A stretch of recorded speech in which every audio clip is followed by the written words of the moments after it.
Klaus, if you were headhunted to be the CEO of Daimler, what would you do? Well, it's a tough one. Obviously, all the sharing at first sight takes away from the market for cars. But I'm pretty much with Michael. I think the demand for cars will still be there. There are many projects underway which are called connected cars.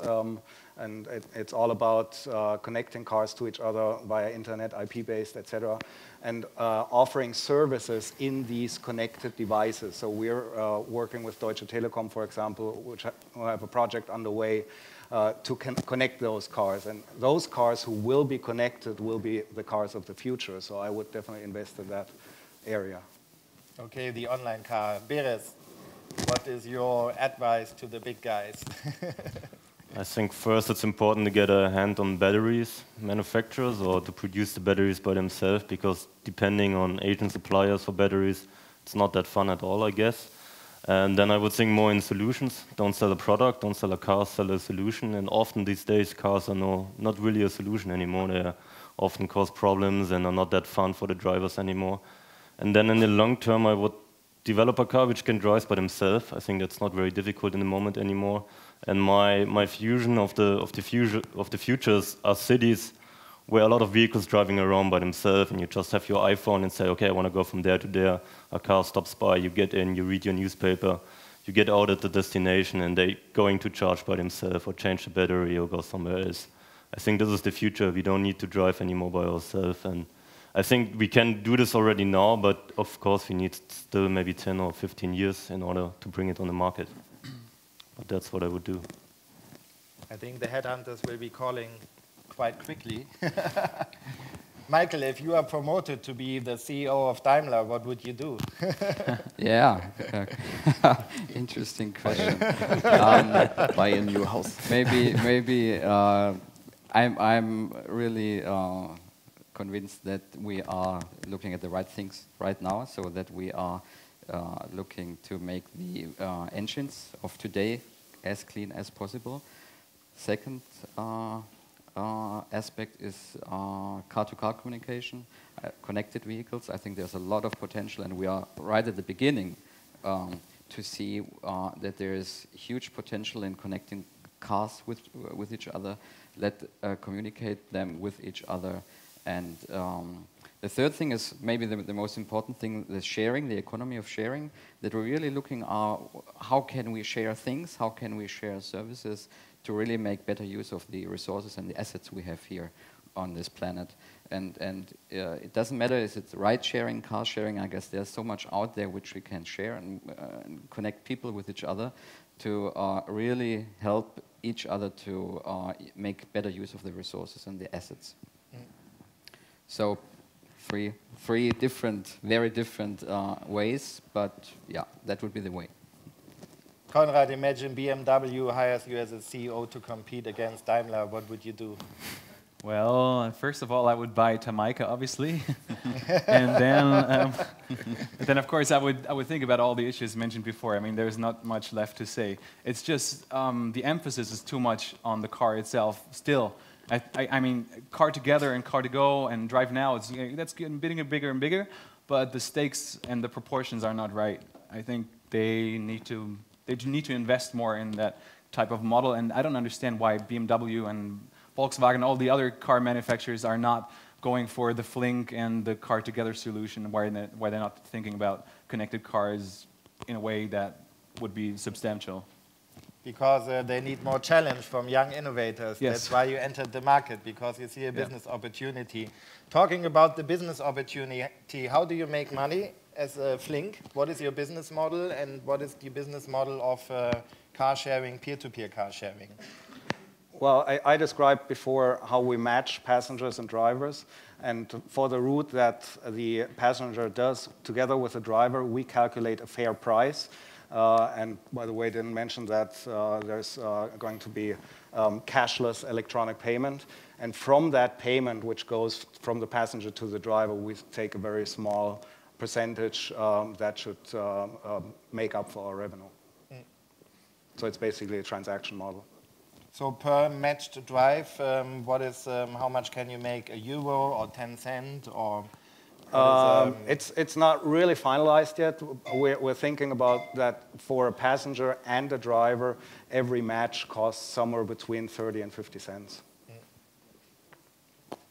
Konrad, your business model, what remains in your kitten? Well, we sell our insurance, and we have a little margin in this. So it's €7.50 per day, and there's a little margin in this. We also will get some ad revenue, and we have other income streams that we think of, but yeah, they're still in the pipeline. If I stick advertising on my shared car, do I get more money? Yeah, that's one thing we think about, yeah. Okay. We haven't installed it yet. Right. All right, let's open up to the audience. If you have any question to these gentlemen, don't be shy and make a sign for the microphone runners. Who has got a question? Anybody? Or are you, okay, our key questioner, Andreas?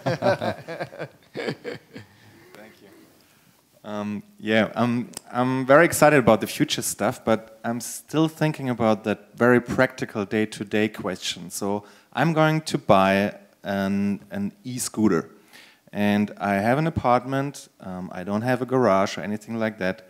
How do I charge that battery? Do I just take it at home, or what is the practical advice here? You can just take out a battery, carry it to your apartment, charge it over there. So it's also warm during the winter. If you charge it in your apartment in the morning, you take it down, put it into the scooter, and you can go up to 40 kilometers. And when I get stuck somewhere in the nowhere? Why would you? I mean, if you have a gasoline scooter, you can also run out of gasoline as well somewhere else. So, I mean, you always see how much battery, how much charge you have left, and you know how many kilometers you still can go. So you wouldn't just stop somewhere and say, oh, what happened? Any other question? Alexander from High Tech Gründerfonds. I have a question. In the last 10 years, basically, I don't know, but everything that you are trying to do has been tried and failed. What has changed today that makes you optimistic that you will be successful? Any special person you want to direct that question, or the? We haven't been tried. Okay, so who wants to answer? Volunteers first. Well, I can take a first stab at it. The whole surrounding, the whole environment has changed. So what we need to make our service work is, first we need social networks. We need people who are engaged in social networks so that the word can spread, that they can hook up via social networks and learn about this new method of transportation and hook up with their friends and friends of their friends. The other is the distribution of smartphones, obviously. It will not be long, as everybody here knows, that every one of us has a smartphone. And third is obviously mobile internet everywhere, and navigation. In our case, where we're integrated with navigation software, that navigation is becoming a commodity, and it's free of charge. It's on every smartphone. And that's what makes it happen today. So it's social networks, it's technology, and it's distribution of these technologies. Okay. Great. One more question. Who has it and needs it to be answered? Sebastian from Paris. Yeah, I will have one question about the car sharing. Of course, everybody is a bit, would have asked him what happened if one bad driver take my car and crash it. So you were talking about the insurance. That's one of the key points, I think, in this business. Would any customers would have to pay the same price for these services to be insured against any problem? Or would you have a solution to customize, to make a tailor-made insurance and to compute this quite fast? So do you have any data resources to know about the history of the driver, or would you have any solution to imagine a tailor-made insurance for each customer? Okay. You have to learn first. Konrad? So right now it's flat for everybody. But I think you're absolutely right. We should differentiate between the different drivers and their behaviors and their track record and so on. Right now, we don't do this, but we will.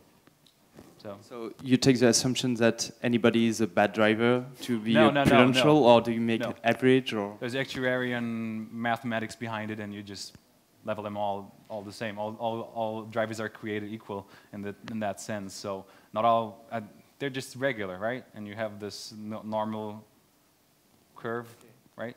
Okay. Thank you very much. Okay, a final question. And then we go for lunch. It's just for the ride sharing. How can I be sure that I'll be safe in the car of someone else? Can you ensure that? Yeah, that's actually a key question. Especially if this question is always asked by women. So there are different methods to address this. One is now in the specific case of women, you will be able to filter that you are only being presented, you as your right offer or your right request will only be presented to other women. You can put that filter on.